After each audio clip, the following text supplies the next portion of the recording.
So here's the tea. I could have either got ready, done my hair and makeup, and then filmed, but then it would be really dark. Or I can just say, let's just get some nicer lighting in the video and we film now. I'd like to think people don't give a shit about whether I've got makeup on or not, so we're doing it this way. Hello everybody, glad you could make it. My name is Kaylee Ellen and welcome to this Repot with me. I'm very nervous. I'll tell you why I'm very nervous, but first I will try and move this stool. Oh, before we even talk about why I'm nervous, I have a beautiful new stool. It's very nice. Can I move this wonderful plant out of the way? Can you see some of it? Yes, maybe. It's this beautiful little grey stool. It's a beautiful little grey stool. Goes wonderfully with the kitchen. However, the only problem is my kitchen island, it's not like a standalone bench island where you can put your knees under. So I have cabinets here, so I can't actually get to the bench. However, this is what I meant about the ratio. You can now be more zoomed in because I'm closer to the work. Oh. So that's what we're doing today. Anyway, the reason I'm nervous is because today, for the first time since I got this plant, literally, I'm going to repot it, guys. And I'm nervous because I don't want anything bad to happen. I'm leaking onto this mat, but it's fine. I will say something though. You can't really see it in the frame, but this potting mat here, I bought it from Amazon. Oh my God, it is the most flaccid potting mat in the world. Like, I'm actually shocked. So it doesn't really do much. It'll do enough, but I do not recommend. It's not, I mean, that's it. I've already really described it perfectly. It's just not turgid enough, you know, it's not hard enough. Never mind. So I'm gonna repot it, but I think I'm really not about disturbing it. So you're not gonna see me pulling off like loads of substrate and stuff like that in the root. It's not gonna happen. Oh, I didn't even say what it was. If you've never seen this before, no, that's not a filter. It's that blue. This is Microsorum thailandicum, also known as the blue oil fern. I do believe it originates from Thailand, hence the name. It's a fern, but it has leaves very similar to like Hoya leaves. So they're very thick and waxy, which is honestly why I believe it does well, I think, in most household environments. Correct me if I'm wrong, guys. Let me know your personal experience with this plant. But all in all, it's a beautiful, beautiful houseplant. And I want to repot it, but I'm scared. But the thing is, I've always said this plant grows beautifully for me, and it still is, don't get me wrong, but some of the newer leaves are not as blue. Hang on, has that grown in a weird, oh no, just snapped it. Well done. Yeah, there's a lesson for you. Don't ever try and manipulate the leaves because it will snap. That's just sort of grown around itself, so it's fine. But some of the newer leaves, they're not as blue. Definitely not as blue. They're a lot more greeny, and the only thing that's changed is probably the light level. It's been a much lower light. So I want to bring it down here. I can't bring it down here and put it on the shelving situation behind me unless I repot it and I give it a flying chance. So, dead leaves. So that's what we're doing and that's why we're doing it. I don't really want to touch him at all because he's so unbelievably stunning. He's gorgeous. But we're going to have to do it, guys. We're going to have to do it. So first thing I'm going to do is I'm going to get I don't want to say all the pon out. I'm not. It is planted in pon, by the way. But I'm going to get a lot of it out, but I'm really not going to try and go the roots. And then I'll put some of my pon in the bottom of here, put this in where appropriate, and put my pon back on the top. And so I'm going to put my pon here, back on the top. It's very similar to the pon that you may know and maybe love. It's just slightly different ratios, and the grain is coarser, so it's a medium grade mix, I would say. But the thing we're going to put on top, I've waited, is this. This is Nurture System number 7, Deca. It's basically like hydroponic clay balls, except these are blue. And of course, we're going to use these. I'm only going to use it on the top though. I'm going to use it on the soil to like top dress it. I'm not going to use it on the whole thing. So I'll probably only use about an inch's worth. Personally, that's how I like to use this. I like to do this on top of my pon. I'm not really using leca in the house, so it's really a pon situation for me. But not every plant that I have in this house is in my pon yet. There's no other reason for that, just it's been a little while in me just transferring it over. But whenever I'm repotting stuff, if I've got some old pon left over, I'll sort of use some of it. But a lot of the time I'm moving it to my pon. So this is still going to be a hybrid of the two different pons, but it doesn't matter. So it's a repot with me, so I have some questions. And I'm going to start actually, because it's immediately going to be answered with this question. It is actually about this plant. So this is your lucky day if you were the person asking me these questions. Please forgive this, by the way. I've been to the gym and I actually couldn't warm up. Really annoying. So you asked me, blue oil fern, what substrate do you feed it with your feed? So I've answered it already. At the moment it's in pon. choose a pond it happens to be, I'm going to convert it to more or less my pond. And yes, I do. I feed it with my plant food.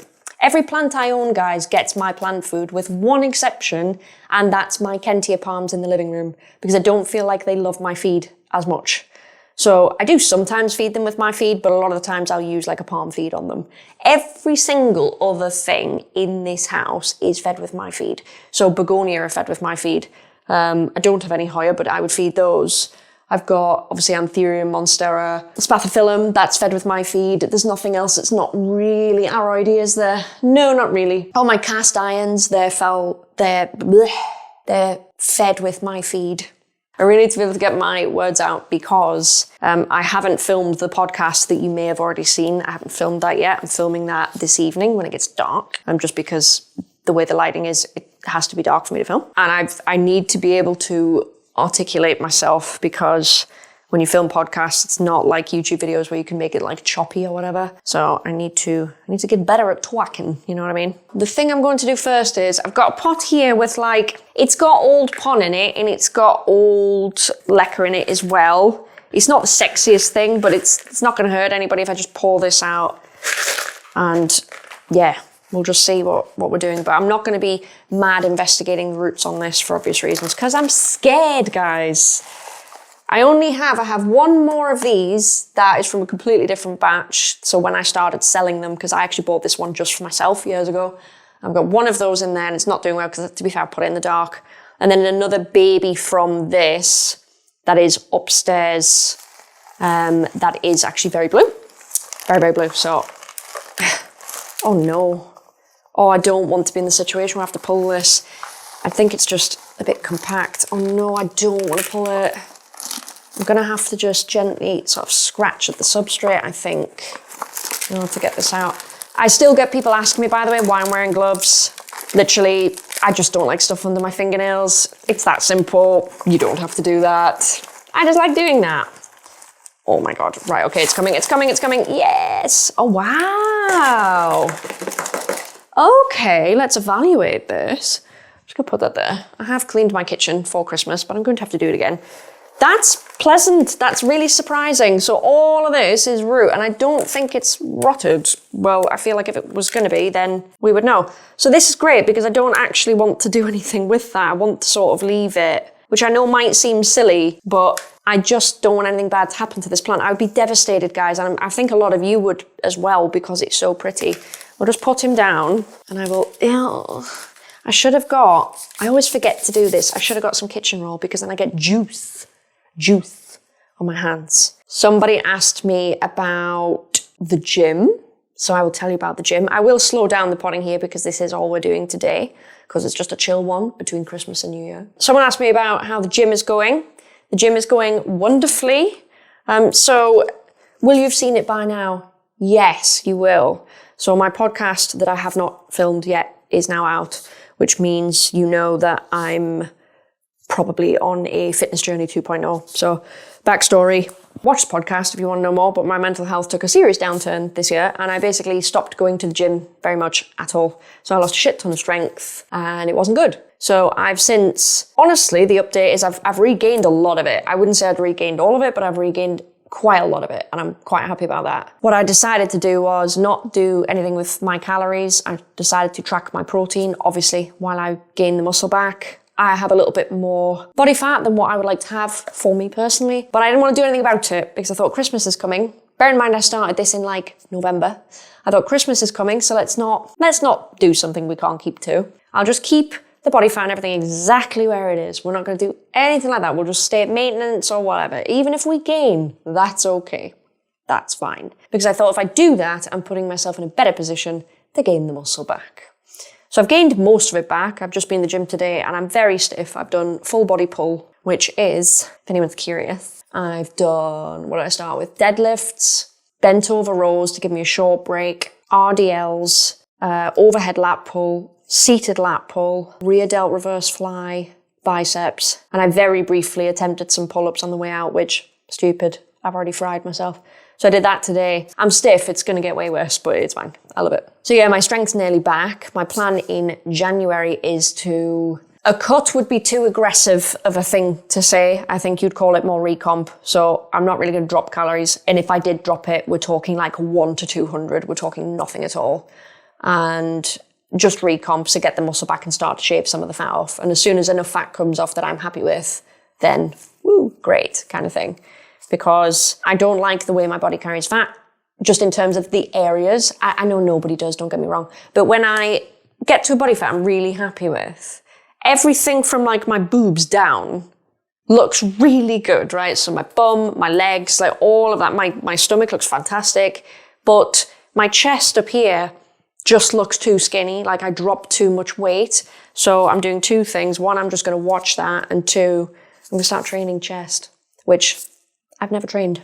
I realize this is very boring if you do not care about this sort of stuff, so I will move on. But my point is, my fitness journey is going really well. I did really well in the gym today, and I'm genuinely really happy about that, because I was worried, I won't lie, I was worried. I was worried it was going to take ages to gain the muscle back, but I think once you've had the muscle, it doesn't take long, you know? It really doesn't take long. I'm going to open this bag of Beautiful Pon, and I'm just going to put some in the bottom, because I need to work out how much to put in. I've just been watching a lot of YouTube videos on like lifting and stuff like that, which I always have done, but it's nice to watch it and learn more and stuff like that. But I just want to learn stuff. There's been so many things I've been watching on YouTube this year whereby I've just learned things. Like I've started looking into space a lot more, telescopes. I'm just starting to learn about astrophotography and stuff like that because I have a telescope upstairs.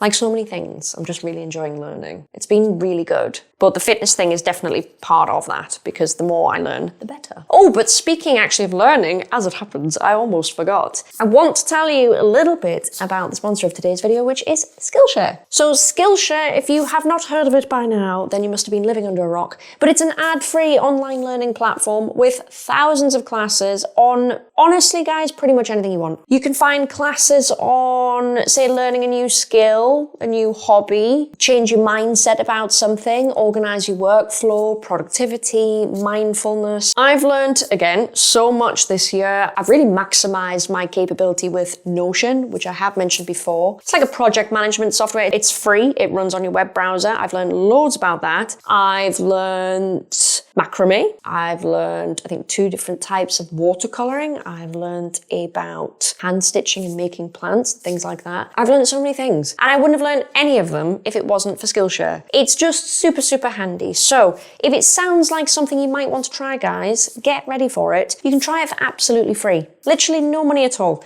So the first 500 people to use my link in the description will get a free trial of Skillshare. I believe it's 1 month free. So that's, check the link in the description and have a go. You can't really lose. It's totally free. Maybe you might find something that you want to hone in on for the new year, as it's imminently approaching. So thank you very much to Skillshare for sponsoring this video, and back to it. What I'm going to do, I'm going to lean over, have the rest of this, because this, funny enough, nice lead on, is what I drink at the gym.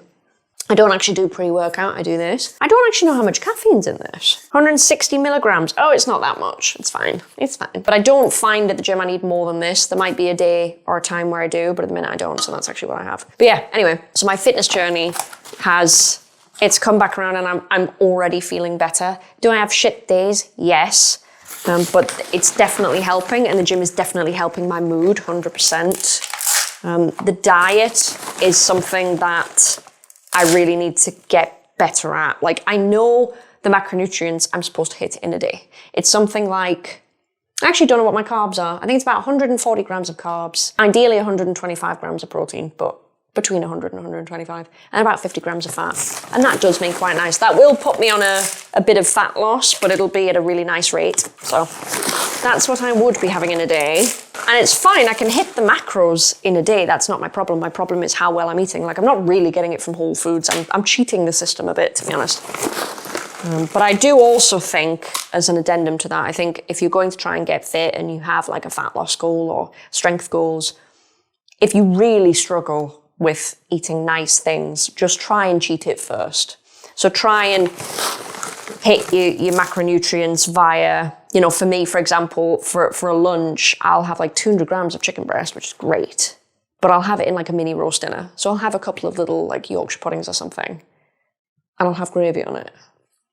Is that massively healthy? Not massively, no. But am I hitting my macros? Yes. So my advice is hit the macros first and then maybe dial in the health, because I feel like sometimes people go in too hard straight away and it becomes unsustainable because it becomes overwhelming and you're not having fun anymore and everything else. And I'm only talking about this, by the way, one, because somebody asked me about the gym, but two, because New Year is coming and so many people every New Year have a desire to get fit or change something about themselves. I'll make it abundantly clear, by the way, in case anybody leaves any like weird comments. It is purely a strength thing for me. I want to get larger and I want to get stronger. But I need you to understand that getting larger does not mean more body fat. It means more muscle to me. So just to be abundantly clear, I don't know why I'm doing this when I bought this bloody thing so that I could not make this mess. This is the whole point. So by the way, I've lined the bottom of this pot with this pond right here, this wonderful pond, and I put that on top literally as it is, as like a brick. And then I'm going to gently fill around it, but not to the very top because I want a little bit of blue decker. So that is what we're doing. So I'm very gently going to scoop it out. But yeah, anyway, sorry, massive segue there. But that's what's going on with my fitness journey and stuff like that. I'm nearly back at the strength I used to have. I'm about 10 kilograms off. No, I'm not. I'm 7 kilograms off on my deadlift. We're getting there, guys. We're getting there. What else have I been asked about? Someone asked me about Invisalign. Like, what's going on? Are you finished? Are you happy? Listen, I'm not finished. I'm not finished. I'm not happy. So being 100% frank with you, I've deliberately wore my trays, like say at nighttime, that's why I don't seem to be wearing any trays, to slow the process down because I can't afford the cosmetics at the end of it. And you're probably thinking, so what? Well, when you finish Invisalign, you do get like, I can't remember the name of them, but you get trays that you wear permanently, but they're going to be molded to your teeth. And I've already prepaid that. So if I finish early and get them molded, I'm going to get them molded to my own teeth. Then I have to pay for cosmetics, and then I have to have them remolded, which I'm starting to think I just need to do. Long story short, guys, I've deliberately tried to slow the process down for financial reasons. That's why my teeth just seem to have stopped moving, getting better, anything. So I need to, that's probably one of my personal New Year's resolutions next year. Which, to be honest, I might do another repot where I'm going to talk about my New Year's resolutions, because I feel like that's what people do. So you might see me just after January, before I get to my like saucy content. And I will talk more about my New Year's resolutions, but that would probably be one of them for sure. I need to just get this shit finished. So that's what's happening. If you're thinking, my teeth don't look fucking amazing, isn't she on Invisalign? I'm sort of not on Invisalign. I am, but I'm not. So mystery solved. Because again, guys, I'm sick and tired of being called a millionaire. I've never been a millionaire. If I was, you really think I'd be taking shit on the internet every other day? No. Although, to be fair, it's not really like that now. We're not in that climate anymore. So this has taken a while because I'm scared to like do anything to this plant that is not what is required. Oh, obviously, everyone has been talking about the elephant in the room, which is the shop okay? Now, I'm recording this before I make that podcast, and you will not see the original video that you probably have already seen until I have filmed that podcast. So as of right now, I don't know what the reaction is saying this. I don't know what the reaction to the podcast is, what the reaction to the announcement video is, to any of it.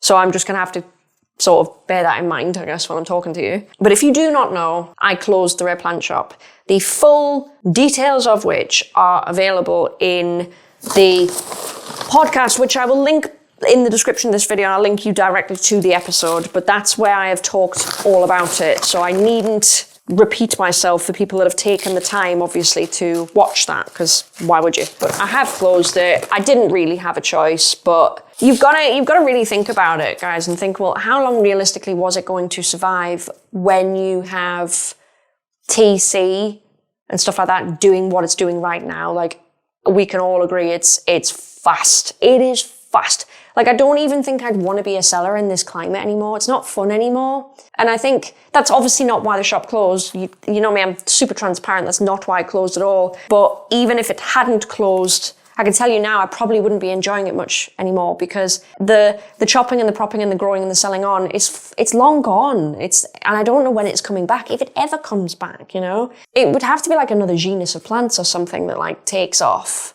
Like maybe Hoya goes mental and everyone is chopping and propping and selling and that kind of thing. Maybe that's where the magic is. But to me, it was kind of part of the magic of it. And I'm not being snobby, by the way. Again, this is not me ranting against TC, because even though TC has completely killed off my shop, I still think TC is good. I do. I really do. But you just got to question, guys, how long it was going to last. And I'm not sort of saying that to make myself feel better. I'm being totally genuine. And I'm sure other people have had that thought anyway. Do you know what I mean? Like, you've really got to wonder how long that shit was going to last, like, objectively speaking. Now, if I didn't have the unit, then it could have lasted a lot longer, yeah, because I don't really have the overhead, so I'm not at pressure to sell enough to pay the staggering rent, which was triple what everyone else was paying. Because I don't think the rental people liked us very much to begin with, because I don't understand why we had to pay that when no one else was, but whatever. I'm not going to rant about that anyway. But yeah, you just got to question how long that shit would have lasted. And personally, in the unit still, I would have had to shut by spring. Like, if I had to shut, like, organically, by spring, 100%. In a household scenario where I'm like more of a private seller type, or I am a business but I'm operating from home, I can't call that, because obviously cost of living prices with energy and stuff like that are insane. So that would cost a lot more to run. But it really depends on what demand is in spring. Sometimes in the plant world, you sort of, you don't shut up shop for winter, but we kind of do in a way, right? Even mentally with wanting plants. Yeah, you make your wish list, but that's about it really. You kind of on a wait until spring where everything, kicks off. But I feel like a lot of the times when it gets to spring, it's a bit of a waiting game, and it's almost like just wait and see what's going to pop up, because you don't really know. Because you don't really know what the growers are doing. Obviously, I used to know, so it's a bit different. But now, not so much. So it's hard to say, because obviously, we're just not in that climate, do you know what I mean? We're just not. Hang on, let's just take a minute while these dry, because if they dry, I can grab things and not worry about it. Yeah, they're drying really fast. But that's what I want to say about that anyway. So obviously the shop is not all right. A few people, while I'm at it, did say, can you do a living wall update? No, I can't. Here's my living wall, which, by the way, I don't know if anyone figured that out, but this is actually, for me personally, extremely reminiscent of the living wall. So I know it's not the same, but it's what I wanted to do in my house. So I want it to look really sort of dense and jungly and whatever. Still manicured and still just one wall, but I think it didn't start out that way straight away, but I think that's what it's ended up sort of becoming. And obviously this is still just the start of the wall, and things will move around and, stuff like that. But generally speaking, it's kind of what I was going for. Hence I want loads of big plants. Like, notice I still have the massive Monstera from the wall in the house. So I didn't lose them, but that's a whole episode in itself, just picking and choosing like what to save, because like I know that I haven't filmed this yet, so I don't know what you guys have said about that news, but I imagine that a lot of people have said like, what happened to all the plants? I imagine that's one of the first questions people have had. The answer is most of them had to just be left there, which I cannot begin to tell you how that felt. That was like, just rip my heart out, why don't you? I got to take a few, obviously, but I can't fill my house with all those. What the hell? So I got, obviously, some of the ones that were mine anyway. I mean, like Gus came back, like all of those came back. My philodendrons came back, my hanging ones and stuff like that.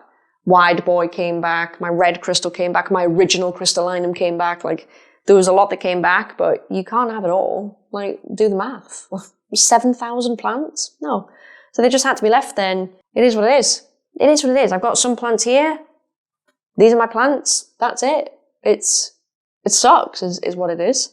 Oh, it's nearly dry. Oh, it's dry. I can now at least touch this. But yeah, I don't know what to do if people ask me questions about that in the meantime, because obviously I've released this. I suppose you could ask it on this video, but obviously I would have released the podcast and it's separate. I'll just have to deal with it as it comes. So if you've asked me loads of questions, please bear in mind, I've released like 3 different videos on it and I have to track them all. So I will do my best to answer questions where I can.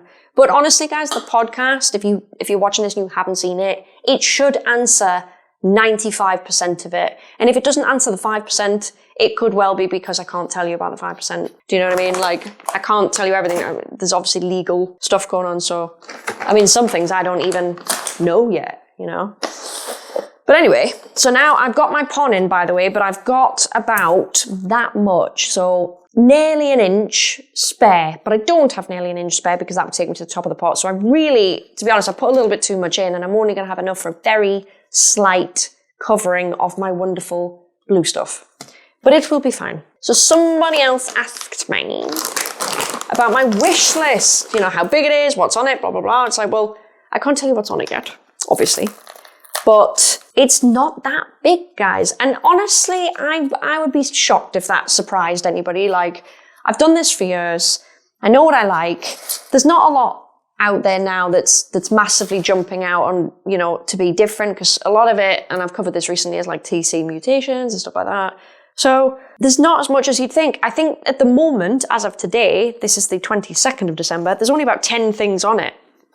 Now, I'm going to record the wish list in January to give me some time to see if there's anything else I would like that I find. But generally speaking, we're not talking a ton of plants. I will definitely be sat over Christmas having a little looky though. So if you get any nice plants for Christmas, please put them on the internet so I can see them and then add them to my wish list. But in terms of what I have put on there, I do think that they are interesting enough. There's a couple of Monstera on there. There's one plant that went on my wish list, then I bought it the same day. So I guess technically there are 9 plants on my wish list. But it wasn't expensive, that's the thing. Some of the plants on my wish list are definitely expensive. But again, PSA, I don't want them because they're expensive. Bloody hell, I just like new things that I haven't seen before. I do like the challenge of finding a plant online to buy, but you need to believe me when I say that's not a price aspect. Who wants that? Are you nuts? The aspect is just the hunt for it. I enjoy the hunt for things. So maybe a plant that, like, I don't know, some type of begonia or something, right? That someone's growing and like hardly anyone has it. But it's not because it's rare or anything. It's because like no one cares, no one wants it. But I see it and I think, oh my God, it's gorgeous. How do I get that? That process probably defined this channel. It had nothing to do with money. Same thing as the shop, obviously. It didn't actually have anything to do with money. Obviously, Rare Plants went in a direction that I'm not sure anybody expected. You know, like before I came along, Enid from NSE had been doing it for years. And yeah, okay, there was a market, but I don't even think Enid would have known that it was going to go, woo, you know, like nobody knew. Jesus Christ. I would have thrown a lot more into it, like money-wise, if I'd known it was going to do that well, do you know what I mean? I would have done it differently. I would have expanded completely differently if I knew the market was going to do what it did. But you can't have that foresight. That's why obviously a lot of shops opened in like 2020 or whatever, because they saw the opportunity and they took it. But you could argue a lot of them were too late because your entry price by that point, because the price of plants went up, your barrier to entry was fucking insane, because unless you can afford to drop a couple of thousand on a box of plants, you fucked. And so many people were new to the hobby and starting shops and having to pay like £3,000 or £4,000 for a box that might not get there or whatever. And then kind of feeling like they have some kind of retail rights where it's like, this plant has a fold in the leaves, I want a replacement. It's like, no, you're dealing with wholesale now, baby. You don't get, you need to shift your mindset. But anyway, that's unrelated.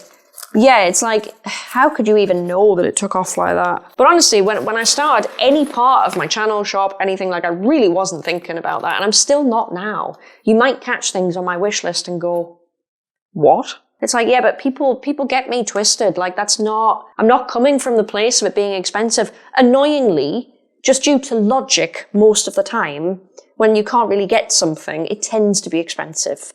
I accept that. That's kind of like it's just common sense, really. But not always. Not always.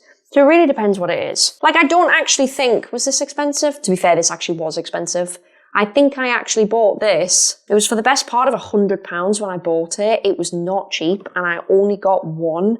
My supplier, don't even know which one it was, which was one of them, could source one, I think. I don't even think they traded in them. But obviously, after I put it on camera, everyone's starting to trade in them, so it's different.